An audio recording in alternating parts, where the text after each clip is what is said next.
Hey everyone, this is Ryder from Skip, and it's Friday, May 8th. I hope you all are doing well.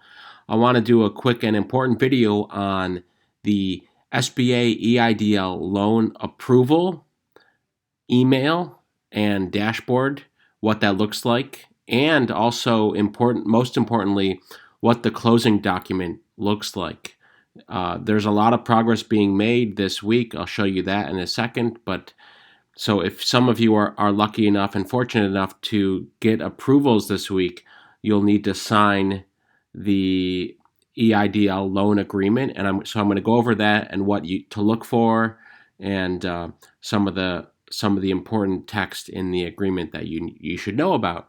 So thanks again so much for watching and supporting and subscribing. It means a lot to us. Let's dive in. So first, this is the email. We've had a huge thank you to everyone who's been keeping us up to date on their status and sharing this information. So what I'm going to show you today is based on what in particular one user shared with us, and we've taken out their company information, etc. But this will allow us to show you what you can expect, hopefully, for your small business. So you know what to look for. Before I dive in, though, I want to show you very quickly the data behind this. Again, that is being tracked at helloskip.com. It's our free EIDL tracker, and we have free trackers for stimulus, unemployment, etc. But a little over 12.5% of Skip users have self-reported that they have received a part of their advance, which is good. It's steadily increasing, but here's what's important to note down here, this trend. So we always look for the trends, like I mentioned in a previous video. We saw this spike up until around the 15th and 16th of April when the SBA shut off the EIDL portal, and then we saw a drop as they awaited new funding. We saw some increase last week. Frankly, we expected a lot more, but for whatever reason, there wasn't a big increase. Now, finally, and this is validated by a lot of the reports we're seeing, a lot of the reporting saying that EIDL, yes, they're processing more, the loan officers are approving more, and they're not accepting new applications. So those are the things we're hearing and what we're seeing here, based on our data. We're starting to see a lot more applications received, and I expect to see a lot more come in today. This update's in real time, and it's still early in the day here. We've already seen a significant number of people report that they have received their advances.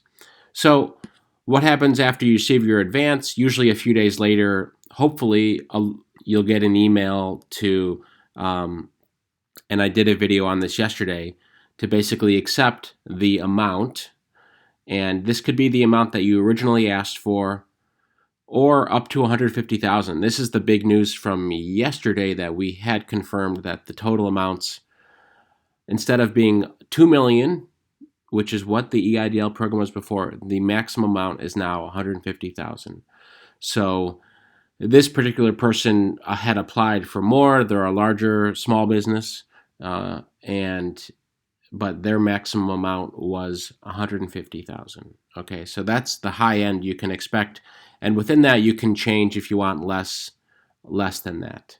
So I'm going to show you here, when you get this email like this, a loan officer might email you if they need more information. And that's a good sign, right? You had contact with someone who's advocating for you, who wants to push this larger loan through.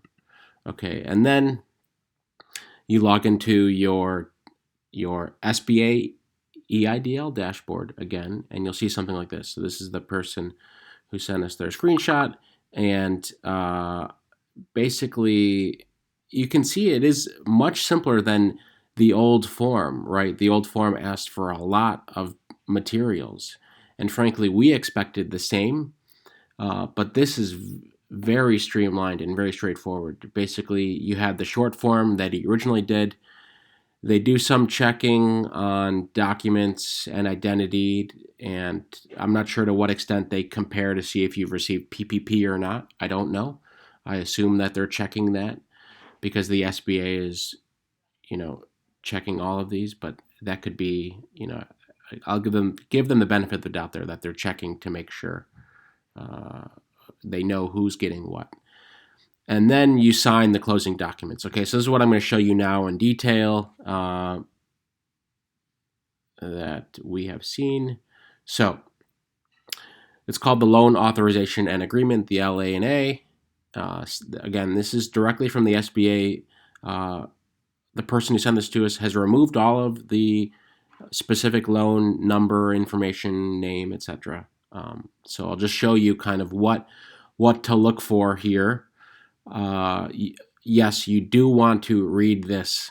A lot of DocuSign things you may be used to just signing, but you absolutely need to take the time to go over this. So I'm going to just go over, and it takes a few minutes. It's about 15 pages total, but some of it's pretty straightforward. So the top, here are the terms, and these are standard terms, by the way. So assuming that, let's say you have gotten that full amount up to the $150,000.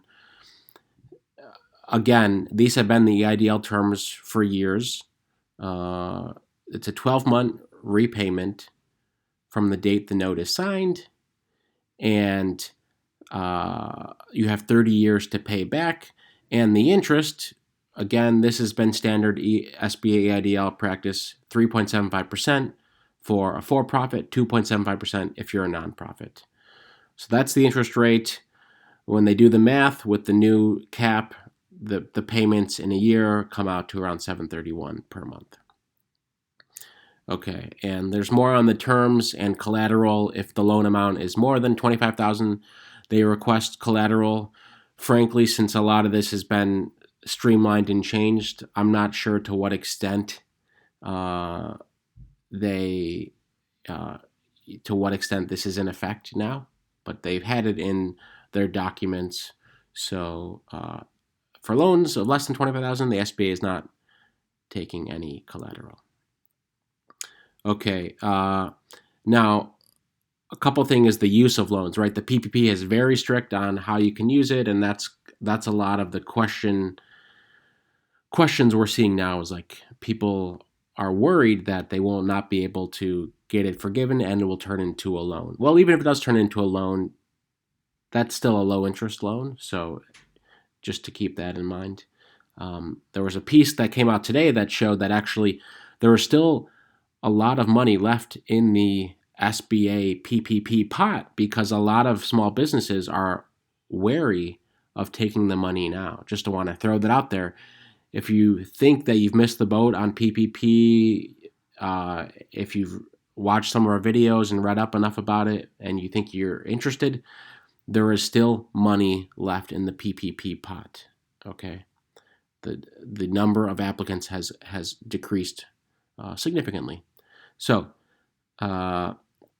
requirements. The requirements are not strict like the PPP, but obviously, like any business, you want to keep your books clean, keep receipts of everything, and so here they say at the top, which is most important, obviously keep itemized receipts, paid receipts, invoices, canceled checks, and contracts for all loan funds spent, and retain these receipts for 3 years from the date of the final disbursement. Okay. So another piece is about relocating. You cannot relocate your business unless you have written permission from the SBA. Okay, obviously a lot of these disaster loans have been for wildfires and hurricanes, etc. So some of the language that I'm going to point out here is specific to that. They don't want you leaving an area. They still also talk about American-made equipment and products with the proceeds. To the extent feasible, purchase only American-made equipment and products with the proceeds of this loan. All right. So the deadline, again, you have 2 months from receiving this, even though I believe it said on the portal 30 days, but you have some time if you're still deciding. Let's say most people want to sign quickly, but just in case you're spend a couple days to think through and plan things out. Obviously, this is still a loan. It's still tied to you and your business, so you need to take it seriously and think through your ability to repay, just like any other loan with a private lender. So I'm gonna scroll down here to this part here: duty to maintain hazard insurance, which is interesting. Again, this is probably a holdover from the traditional use of these loans in response to hurricanes and wildfires. I do not know to what extent this is applicable now because, you know, I'm not sure you can get hazard insurance for pandemics, right? Uh, so, and what it says here is hazard insurance policy, including fire, lightning, extended coverage.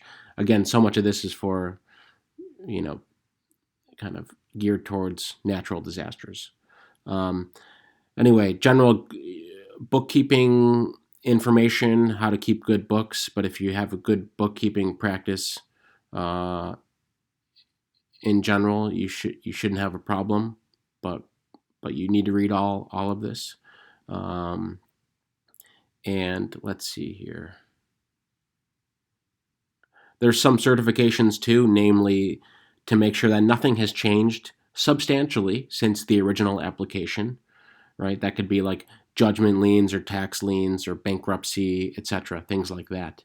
And a few other certifications that, specifically about like other claims or applications related to the disaster and delinquency type questions too. So you obviously want to read through those, and then there's the disbursement of the loan, which you can take a look at. I'm just going to jump down here to the and it's signed by the Associate Administrator of the SBA. And I'm going to jump down here to lobbying. So if this is a loan over $150,000, which now is not possible based on our understanding, but if it was, then you'd have to certify that you're not going to use any of the funds towards lobbying. I'm going to scroll down to the actual note itself, and there's a couple equal employment opportunity notifications in English and in Spanish. Okay, and then there's the note. Again, it's straightforward, just recaps everything and the repayment, etc. So obviously you want to read through that as well, and the SBA's general powers, what happens in the case of delinquency, etc., which are common to other loan terms as well. There was nothing that seemed to vary significantly from other loan documents we've seen. And there's the security agreement as well. So it's not too complicated of a document to go through, but just wanted to show you that, of course, and give you a heads up. Again, the trend we're seeing here is pointing to a good sign that once the advance hits, there's some time between the advance and the larger EIDL loan, but it does seem like from the things we're hearing, the reports and the data, that things are happening. So thanks again for watching. I hope this is helpful to go over that note document and some of the things to look for. And if you have any questions, leave comments. Thanks so much. Stay safe and stay home. Take care.